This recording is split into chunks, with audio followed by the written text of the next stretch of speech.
What up? Hi, can you guys hear me? Oh yeah. Oh yeah. Beautiful.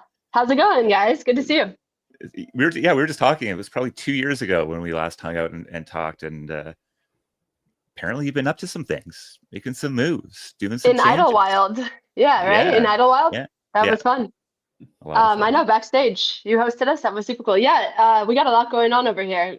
OV is launching on TYB. Crocs is launching on TYB. It's madness, but I'm happy to chat with you guys. Yeah, let's get into it. I think always excited to talk to these projects that are flying under the radar of crypto Twitter, largely for good reason. So excited to kind of peel back the curtains here. So you're the founder of TYB, which is a community commerce platform that helps brands turn their fans into ambassadors through awards, challenges, and social engagement. And you're also the founder of Outdoor Voices, a leading athletic apparel company. So, I mean, I think before we get into TYB, we need to start with the big news yesterday that you are officially back at Outdoor Voices. I think you've maybe been back for a while. Kind of the official news just came out yesterday, but curious how you're feeling about that. Yeah, of course. I'll give a little background. So I started OV at 23, ran it for 8 years. It became, I'd say, a darling in the space, in the consumer space. You may have seen a blue doing things hat on the West Side Highway or around your parts. But really kind of the mission of the brand was to get the world moving. And these blue doing things hats became kind of a symbol of your belonging to the community.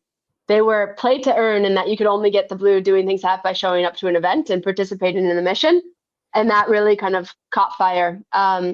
Anyway, the headline there is OV had a very strong community, like very high evidence of engagement, enthusiasm, and people who like loved the brand.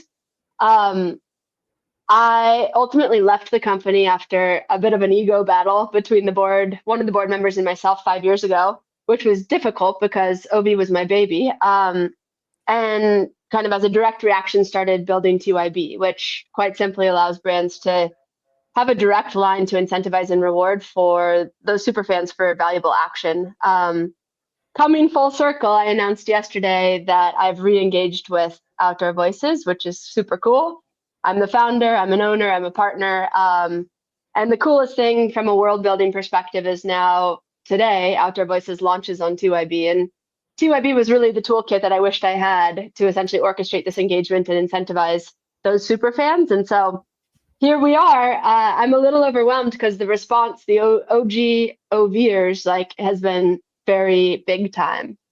So that's where we are today, July 29th, Tuesday. What's up? Tuesday, July 29th, 11 a.m. Let's go. I'm really curious. I feel like there was an immense sort of drama around your sort of exit from OV, which I mean, trying to put myself into your shoes must have been incredibly challenging. And now coming back into the brand, I'm curious, like, what is it that gave you confidence to be able to step back in such a public way today, knowing how things can go with PE and financiers and board members and all that sort of stuff? Yeah, of course. I mean, in looking back, 90% of my experience with OV was awesome. 10% was hard. I again started it at 23, so I very much look at that experience, put a bow on it, and I'm like, thank you for those learnings. I also would say the direct to consumer model, like, of those first 10 years, like, I think is not one that proved to be all that successful. And so all of these consumer brands raised a ton of money. The founders got diluted. They lost control. We spent way too much money acquiring expensive customers on Instagram and Facebook and ultimately didn't own those relationships. And so I think the model, particularly for physical product goods and companies that sell them, like physical widgets, weird, has changed and requires, a bit more patience and less of like this hockey stick growth overnight because of the ability to fund or not. And so that's really the approach kind of this time around for me with my partners. It's certainly playing offense and investing kind of in, a plan we feel excited about, but ultimately the North Star is longevity with this brand. Like, I want OB to be here and around like Patagonia has, but for a younger generation. Yeah, can you share more about the opportunity for TYB that Outdoor Voices revealed? Like, what were kind of the core problems maybe on both the brand and consumer side that you ran into? Yeah, I mean, CAC has exploded. And so again, like, you're competing just based on how much money you've raised and how much you can throw to acquire customers through Instagram and Facebook. And so like that was the playbook of D2C. And at the end of the day, as you click into the data around these new customers that are expensive, they're not sticky. And so we learned by really prioritizing it, Outdoor Voices kind of in parallel to that approach. Like if you can keep your super fans close and start to grow this loyal base, bring them upstream into things like product development processes, make them kind of the stars across your channels through user-generated content, allow them to host events on your behalf as a brand, like really empower them as co-creators of the brand. They ultimately become more valuable over time. That said, we didn't have a channel to orchestrate this engagement at scale. And then next to that, like these people were not being rewarded or incentivized. And so from a consumer perspective, like TYB is all about I, as a user, being able to prove my fandom and earning for my loyalty to a brand over time. And so that's what TYB allows you to do, where rather than just clicking like and like doing that for years, I'm earning kind of these micro rewards that eventually lead to status that become bragging rights and unlock different access rewards, perks with a brand. And so really, like, there's a lot of kind of crypto core tenets that really, play in here. One, ownership, and owning your status and owning my consumer ID, and that ultimately unlocking kind of cool things within a brand. So that's really how 2IB plays into it. Yep, it feels like we often undervalue, especially as builders, maybe more deeper in the crypto space, the value of status and the intangibles versus sort of the tangible, maybe it's using that broadly, the tangible value of actual tokens in your hand. So when we talk about rewards in this context, can you maybe give us a little bit more color on how you reward with status and yeah, I think that's a big open building place. Yeah, of course. I mean, we work with consumer brands that obviously have products. So one example is we just launched a global leaderboard. So and this resets every week. So as you engage in what we call challenges with brands, so like little prompts, sharing to social, again, submitting feedback, etc., you're running up the leaderboard. At the top of the leaderboard, we essentially have products from a brand's Shopify for first position, second position, third position. And so this week, for example, the TYB Global Leaderboard has rare beauty products at the top of the leaderboard. And so positions 1 through 3 get those products, and then 4 through 5,000 get gifted essentially Rare Beauty's new perfume. So product is like what we see, this audience or this kind of user have most appetite for. There's brand coins that convert to discounts. There's access to gated challenges and chats. So kind of a variety of flavors, but at the core, we work with Shopify brands and can automate kind of the delivery of a product for a reward. I'm curious how you maybe talk about the kind of 0 to 1 phase a bit. So I was looking at your site and it looks like you have, hundreds of thousands of users. I think the top brands have like 190,000 users, which is amazing. Clearly some like real scale there, but I kind of remember the early days and I imagine, getting the first few brands was pretty tough. So yeah, curious if you could talk about the 0 to 1 and any learnings that came from that.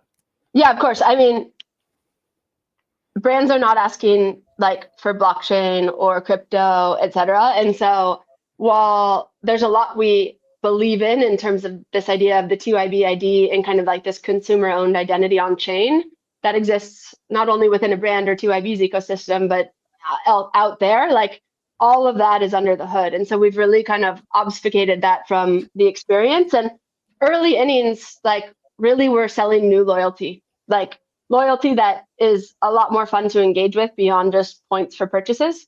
And so that essentially is where we started to see adoption. But the beauty of the early innings product is brands would send their best customers into the platform, right? And so they're like, customer lists, come join us in this program. And so we truly have kind of the highest value users engaging in this game. And then as like, more and more brands start to turn on, it becomes this multi-brand, multi-fan experience. And TYB for every brand is its most engaged channel. And so it really is this super fan hub that then supports essentially your marketing kind of product initiatives and other channels. So I'm curious, is building consumer software or apparel harder? And are there maybe some ways I those are joke. similar that you'd expect? I went from software spelled WEAR to software WARE. Incredible line. Incredible Right? line. Software to software. Anyway, I am not a technical founder, so I've really like prioritized getting like beast technical talent in, and it's been so much fun to learn. Inventory is a bitch, so I did not miss that. I'm really fortunate in this version of OV to have exceptional kind of apparel operators that like are excellent at planning and supply chain. It just is obvious to me kind of in the tech space, like why these types of businesses can get funded to the degree they are, because they're just way more scalable. So I saw, I think, a clip from a conference maybe where you're talking about how, crypto is very much not built for girls, but, how important it is for you to kind of create the same, value creation opportunities for them that, everyone else is exposed to in crypto. So yeah, maybe could you just talk about kind of the deeper kind of reason you're building this product? Yeah, I think like at the end of the day, like the thing we're focused on with TYB is brand fan incentivization. And so like as I'm a valuable contributor as a fan of Crocs, who also launches today on TYB, like there should be incentive mechanisms designed for me to like really also share in that value creation.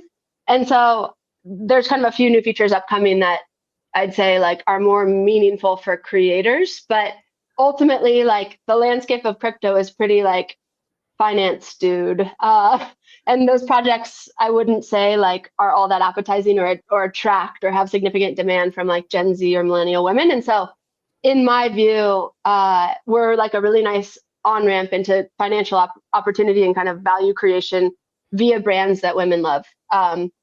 And full stop, that's what gets me excited.